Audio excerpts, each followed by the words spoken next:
Welcome to the 624 Pod, your home for all things independent films.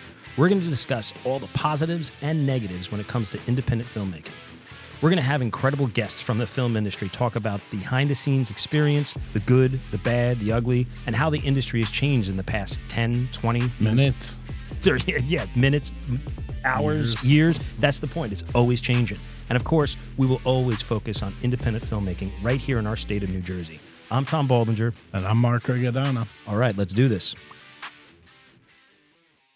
Tom, who do we have next? Well, our next guest is a pretty awesome dude, pretty awesome guy. I've known his name is David Schoner. He's the Associate Director of the New Jersey Motion Picture and Television Committee. I'm going to remove my old man glasses now and my script over there. So, David, thanks for joining the 624 podcast. Really, really excited to have you on. So the purpose of this podcast is we're talking independent filmmaking, the do's, the don'ts, the good, the bad, the ugly, and specifically the current state of our industry and what's going on. So being the Associate Director of the Motion Picture and the New Jersey Motion Picture and Television Committee. Before we go any further than that, let's go over the title. Yeah. If I'm a young filmmaker and I'm just starting out in this business, should I approach you about wanting to make a film? Where can you help? You know, so I say this with all deep respect for everybody, is that whether you're a young filmmaker or an older filmmaker or someone who's seasoned or not seasoned, you know, we're here and we're available. The state of New Jersey has us available. We work with music videos, corporate videos, independent producers, major studios. And if you're a student filmmaker who's looking for some guidance or looking for some attention, or you just need to be walked through something because you've never filmed in New Jersey before, we treat everybody the same. Everybody gets, and it's not a cliche to say a red carpet treatment, but we take the time to talk to everybody and walk you through it and give you the best practices of what it is. Our goal always is to nurture talent and also to help, and with the hope that eventually you're going to come back with a lot more money, with a bigger production, and you're going to say, I want to go back to that state because they have a tax incentive, and also they really broke their butts for me in helping with my small production. That's awesome. So what are some of the big incentives of wanting to film in New Jersey? I have a production. What makes me come to New Jersey over Connecticut or Delaware or wherever? So the reason why New Jersey is so attractive for filmmakers right now is because of Governor Murphy, because we have a very aggressive film and TV tax incentive. And I'll explain a little bit about it. The incentive is a credit that you get. And so if you have crew and personnel anywhere throughout the state of New Jersey, you get 35% back on your spend. So whatever you're spending, you're going to get 35% back as a credit on crew and personnel. If it's goods, services, and purchases, you get 30% back if you stay inside a studio zone. So that doesn't mean whether you're union or non-union, because the unions use a studio zone as a report to. So, but if you stay inside the studio zone, you only get 30% back. If you go outside the studio zone, you're going to get 35% back on goods, services, and purchases. Wow. So theoretically, you know, how far out are you guys? Are you guys at 35 miles? Yes, Dave. How far out are you? You theoretically could get 37% back total because we have a 2% diversity bump up for people of color or women.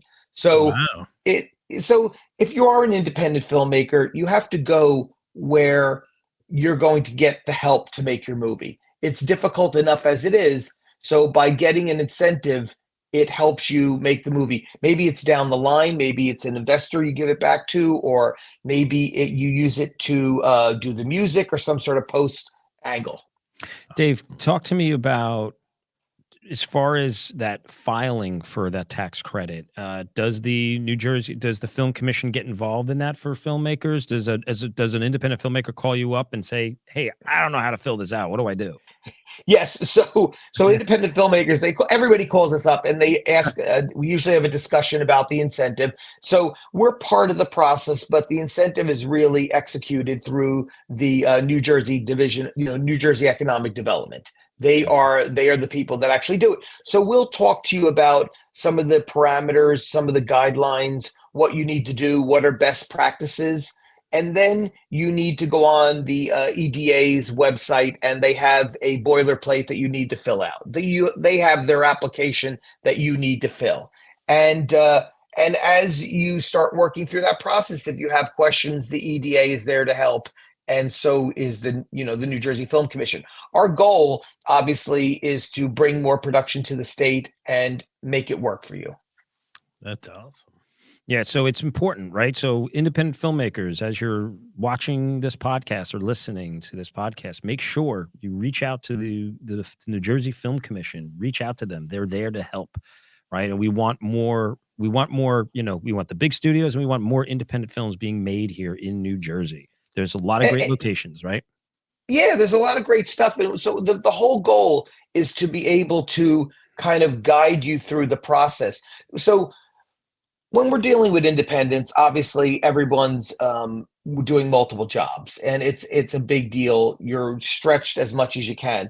So the great thing about contacting the state film office is we're going to give you best practices. You may want to go to a particular place, and they've had a lot of filmmaking lately, and we may not advise you not to go to that particular location. Or we may tell you what are the best places to go for something particular, or to get you to think outside the box so that it maximizes what you're willing and have to spend. That's great. So you would even help with location, finding Oh, locations. well, we help with locations. We work with crew. We'll help you with catering. We'll do everything. We don't negotiate for you. But if you were to call me up right now, and we have a couple very small independent features filming in New Jersey right now. They have interim agreements, so it is they're okay to film, and their budgets are really limited. And so we would recommend, well, here's a couple caterers that I know are going to work within your budget range, or are a little bit more hungry to work or get on production, start building up their credits. So these are the people you should contact. I mean, we'll give you everybody, because at the end of the day, it's like buying a car. When you're making a movie, you try to see what fits for you, what you're looking to do, and what you need to get. So yeah, it doesn't matter what the area is. Yes, it is. And I always, when I talk to filmmakers, and that's part of really my job as the associate director, I call myself the moderator, the mediator, the go-between, the negotiator, the liaison, that in-between person. I'm always going to give you, I don't mean worst case scenario in a negative way, but I'm going to tell you this is what the deal is. I'm going to be as real as possible, but not as real as possible to be negative, but just so that you're fully informed. The biggest thing, especially as an independent filmmakers, hit me with everything so that there's no surprises. That's why you guys do, you have to do even more so. I mean, the big folks do it as well, but as independent filmmakers, you really need to do your homework. And that's one of the things I wanted to highlight with you is it's all in prep. Right. It's all in prep. It's all prep. And I'm not going to go in and name names, but you usually will have a production that'll have problems, outside of normal stuff, because the business is difficult when you don't do enough prep. Yeah. That's the devil's in the details. It really is. Yeah. It's in the details. And so even if you're a independent producer, independent director, you're doing something, and so people are getting paid, but it's a little bit more a labor of love. You go the extra mile, do the extra prep, so that you have and minimize all those variables. You've eliminated everything that could possibly happen in so much as what you're going to try to do. And I was just talking to somebody about this. We're going to be working on a new project. Actually, Mark is going to be working on this project with us in mid to late October. And one of the other actors / writer and also producer on this project, you know, we talked about, and you're talking about, right, the prep. The hardest work is the pre-production, right? Yeah. And Yes, and yes. it's the most important, right? And I'm not sure if I was saying this to this gentleman or somebody else, and I said, if you do all of your homework, if you do all of the pre-production work that you're supposed to be doing, if you're reaching out to the New Jersey Film Commission, you're getting your signatory with SAG, you're getting all your paperwork done, you're doing your location scouting, you get all of that done. When you come to set, that's when it becomes a little bit easier, right? Because You're if you only mildly panicked. exactly, Yeah, right? yes, yes. Right? You get to set, you're going, okay, Yes. I'm all done. Like now I can just, the director, can just call action and worry about what's happening in the creative space, right? You don't have to worry about all these other pieces. But to your point, Dave, it's the pre-production work, it's that prep and putting the time in and doing the research. We were just talking to another guest. You might know him, Jack Mulcahy from. Oh yeah. So we were just talking to Jack in our last episode, and just talking about pre-production and doing the research. We were talking about film festivals and what film festivals should you be submitting to, and it's all about that, doing your research. Don't just throw it up on the wall and hope that you get into any Talent festival. alone won't get you through it. Yeah, and the more pre-pro you do, you're eliminating all those issues that as an independent filmmaker you just can't throw money at it. So Right. I'm not saying that the big studios or anyone that has a higher budgeted stuff just throws money at it, but there's an ability to throw money at it if you're having a difficult location or some issues pop up. You can do stuff like that. It's not always the end all, but when you're on a shoestring budget, it's not a case of let me just throw some more money at it to make it go away. It just doesn't function that way. No, not at all. Dave, talk to us a little bit about, or our audience a little bit about, what's happening here in New Jersey with some of the studios being built and the progress that's going on with that. So one of the more exciting things we have right now, obviously, part of the goal of having a very strong film and TV business in any state, and is particularly in our state, is having the infrastructure. You need the infrastructure. And so one of the exciting things we have going on right now is we have 5 stages that are here. I should say 5. There are 5 companies that are here right now. And so one is Cinelise, which is purposely built over in Jersey City. They have 3 sound stages and are in the process of building 3 more, which is Right. wonderful. Amazing. And then over in Kearney, I've got Mile Way Studios over there. I've got 10 Basin, and then I also have Palisade Stage. So there's 3 more there that all have productions on them. And then I go up to Moonachie, and I have Sustainable Stages that has a production on it. And then for right now, we've had it for the past, since our tax incentive started, over at the IZOD Center is being used as a stage as well. The AMC has a lease on it, and they do The Walking Dead, Dead City, and the upcoming shows that they're going to be doing are out of there. So with that being said, what's projected down the line is Netflix down at Fort Monmouth. Yep. We've got Lionsgate in that's over going to be in Newark. Newark. And Yeah. I have Yep. 1888 stages over in Bayonne. So they're in various different stages.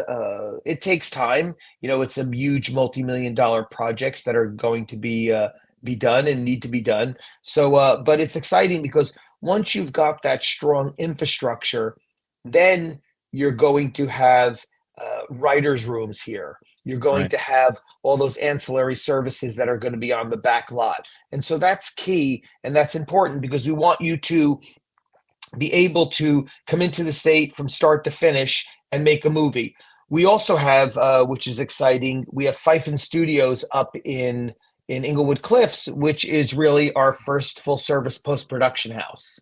Fantastic. So if you ever get a chance, my friends, if you can go up, Molly will show you around. It's worth seeing their space and also the post-production, the dailies, all that stuff. So once you've got that strong infrastructure, then all those other things follow as well. You're going to get, and that is really key to all the process and offering opportunities to New Jerseyans. And I was just going to say, how do independent filmmakers take advantage of, maybe take advantage is the wrong word, but how do they inquire? How do they find out about getting involved and working with these studios? That's going through you?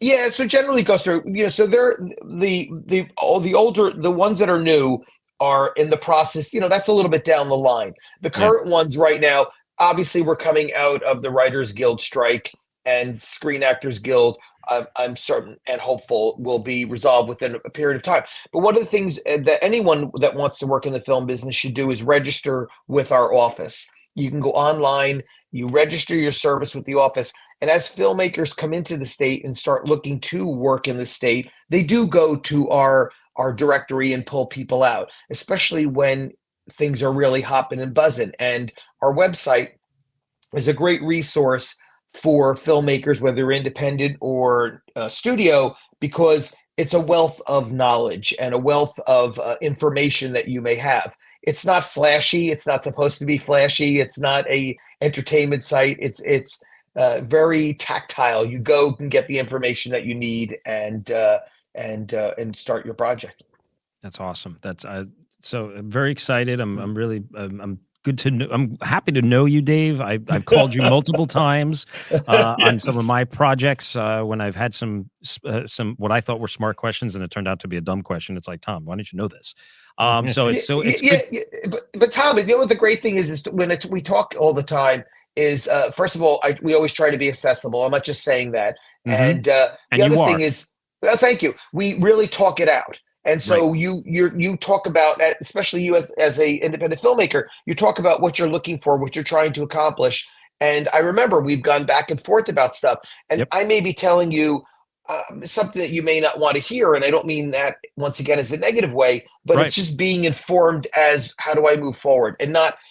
I hate sugarcoating stuff in a way that leads someone on to think something's not going to be what it is. I'd Exactly. rather And give you a worst case scenario and then come back and say it was gumdrops and lollipops. No, anytime I've spoken to you and called you, it's been informative. It's been educational. It's always been very. I've always come out of those conversations going, "Oh, I feel good now." All right, now I know. Now I know something I didn't know yesterday. I have a question, but I don't want to cut. Oh, So the WGA settlement is happening. Yes. Are you crazy? Are you busy? What's going on? I mean, you got to be like, what's happening? Talk to us about that. Well, so obviously we're not involved in the minutia of the negotiations, and Right. so we're very excited that both sides have reached an agreement. I think that's a big deal. It's going to be very positive, and we're Right. moving forward. They're moving forward, and I think once they start sitting down with Screen Actors Guild, and once again, we're not part of that process, but I think once they can reach that place that they're like the Writers Guild reached, I think we're going to be slamming busy again. I think it's going to be very much the way it was prior to the strike. I just want to give you a couple numbers, and we are proud of them, but I want to show you the tactileness of production. And one of the things with the numbers I'm going to give you is that they include everybody. The music videos, the corporate videos, it's everything. It's so the big productions or anyone that uses our film and TV tax incentive, they add to it. So in the previous administration, we did about $62 million. Generally speaking, that's what we would do. And in 2018, the first year of the tax incentive with only 4 tax incentive projects, we jumped up to 141 million. Awesome. 2019, we went up to 421 million.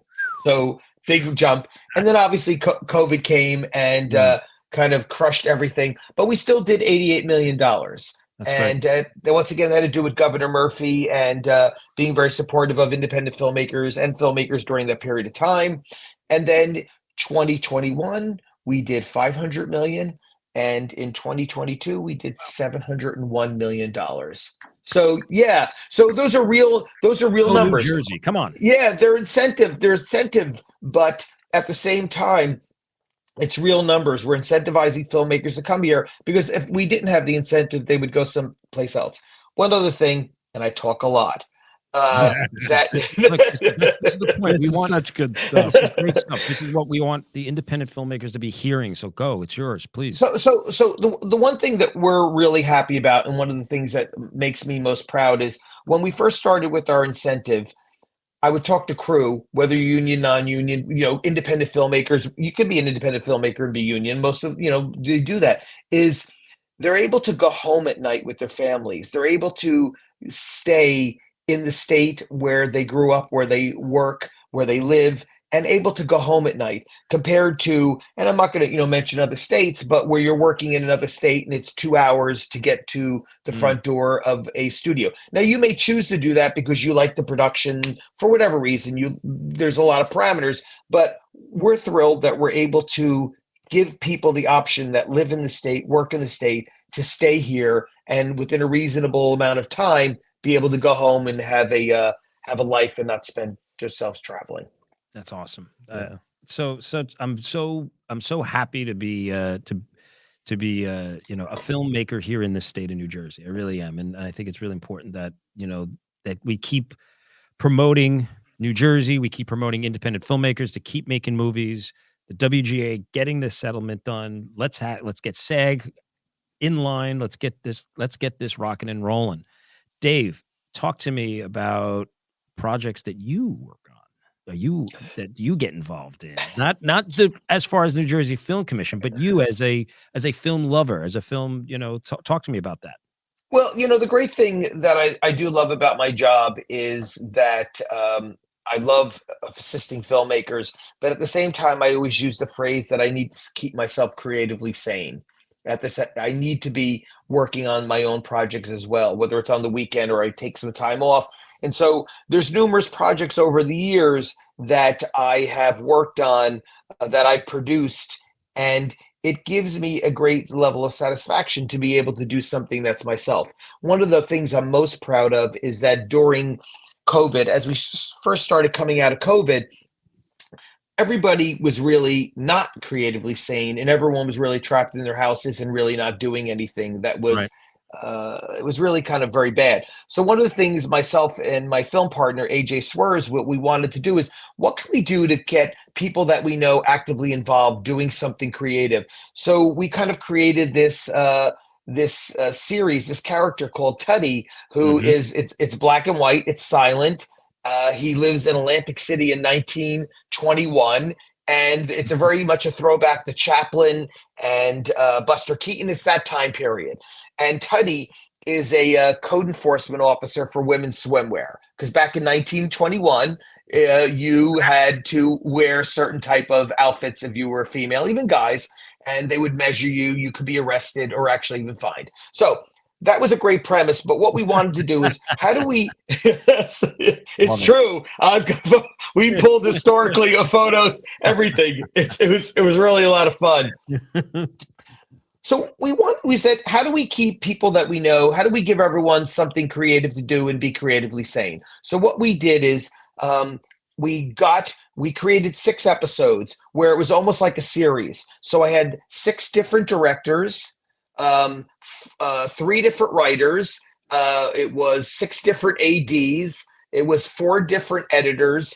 And it was a group of people that came together to make these 2 to 4 minute shorts, these 2 to 4 minute silent black and white shorts that they were able to do something creative during that period of time during COVID. There weren't huge casts. It was very, very small.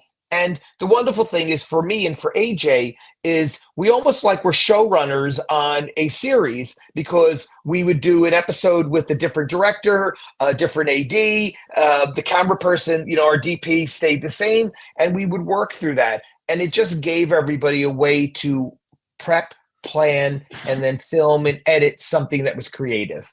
And it was a lot of fun. There was just how many horses did you have jump off the pier? So it was great research. Let me tell you something. Atlantic City in 1921, the way you got on the beach is you went under the boardwalk, because you had to be you were not walking across the boardwalk. You went under, because they were very concerned, obviously, about what you looked, about sand, all those kind of stuffs. But it was a lot of fun, and the biggest thing was. Awesome. Where can we see it? Yeah, where can we see it? It's on YouTube. If you Google Tuddy, it's on YouTube channel, Tuddy Film, and they're little short things. And it was a great way to keep myself creatively sane. And we had about I would say in total, we had about 35 people that worked on 6 different episodes, and I That's kept great. them creatively sane.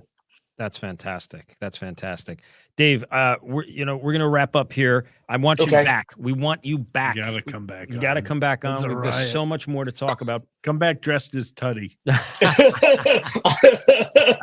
You know, I have to tell you something. The actor who played Tony, Rocco, is just amazing, and he looks a little like Fatty Arbuckle. And half your audience may not even. Hopefully your audience does know who Fatty Arbuckle is, or Roscoe Arbuckle. He hated the term fatty, and but Rocco was amazing and did all 6 episodes. And I'd love to come back anytime. Listen, it's all about telling your listeners, telling the people watching the podcast, call us, hit us up, go to our website. Yes. And do the research. And we're all accessible here. We all work on different things. Sometimes, Tom, I may be a little bit busier, a little crazier because there's a lot going on. But at the end of the day, we will get back to everybody at some point, even if it's a little later at night. I love what I do for a living. Dave has never not returned a phone call from me. And I'm not saying this because he's on. He has never not returned an email. It was either he's called me back within like 10 minutes or an hour or the next day, or if he can't, he right away he gets back to me because, Tom, I'm in the middle of something right now, but I will get back to you. And so, folks, independent filmmakers, Dave is a great resource to have. Is a great resource in the business, and I'm so happy to know you. I'm so happy that you're here to lead the efforts and doing what you're doing. So this is one question that we ask all of our guests, and I didn't tell you I was going to ask you this question, but that's okay. But before we do that, I just want to mention our sponsors, Cream Ridge Golf Course and the Roost Restaurant is out in Cream Ridge, New Jersey. They're our sponsor for the 624 podcast. Great golf course, great restaurant, and Dave, if you ever get a chance, go out there. And Dave, I actually have been on Cream Ridge. Oh, have you? Yes, it was years ago. He shot a putty episode there. And go to 624productions.com and you can order yourself a hoodie. That's great. Some t-shirts. And Dave, I got to get your size for being on our show. I'll get you a hoodie out to you. Thank you. But here's our question. Okay. And it's one that we were excited to get your answer. Give us your top 3 movies. Oh wow! Holy guacamole! And we'll give you a tie if you want for like a 4th. If there's like one there's 2 that you really want to put in there. So little under the gun here. Yeah. So to be fair, I'm a massive Hitchcock fan. Hitchcock fan. So it's Rear Window. It's probably Psycho, and then everything else kind of rotates all over the place because I even like. I'm a huge fan of Spielberg's Empire of the Sun, and I know you weren't expecting that one. And Christian Bale, right? Christian Bale. Yeah, Christian Bale. Best supporting actor. I love that movie because when you go into that movie, it's 3 hours long. It's a long movie, but at the end, you don't realize you sat there for 3 hours. And at the end, Spielberg, what he did was you forget what the kids' parents look like because at the end of the day, Christian Bale's running around the orphanage trying to say, I don't remember my parents look like because of everything that went on with the war with him. Wow. And so, so that's just kind of Christian Bundle back then. Yes. I like All About Eve, Casablanca. I mean, I could go. Eve. Yeah. And so I could go through all that stuff. Sunset Boulevard, Billy Wilder. So I'm going to give you guys a lot of credit. You knew all about Eve. I talk to film classes all the time, and not so much. That's so sad that young people don't know that film. That's amazing. I give my interns homework. They have to watch. We give them a movie a week. They have to watch. But anyhow, sorry. Yeah, that's awesome. I want to take your class. Well, Dave, thank you so much for coming on. We're gonna get you back on again. We got a ton of great guests, and can't wait to have you back on. Such a great conversation, and you're a good person. And folks, reach out to New Jersey Film Commission. Do your prep. Do your homework. Reach out to them. They are there to support you. Thanks a lot, Dave. Thank you. Take it easy, guys. Appreciate it. That was awesome. Well, Mark, we got got another awesome guest. I mean, it's just we got this is turning out to be very, very interesting. a lot. We're doing better than I thought we were. All right, folks. Thanks so much for listening and watching. And tune in for another episode, probably in a couple days. All right. Take care. Thanks, everybody.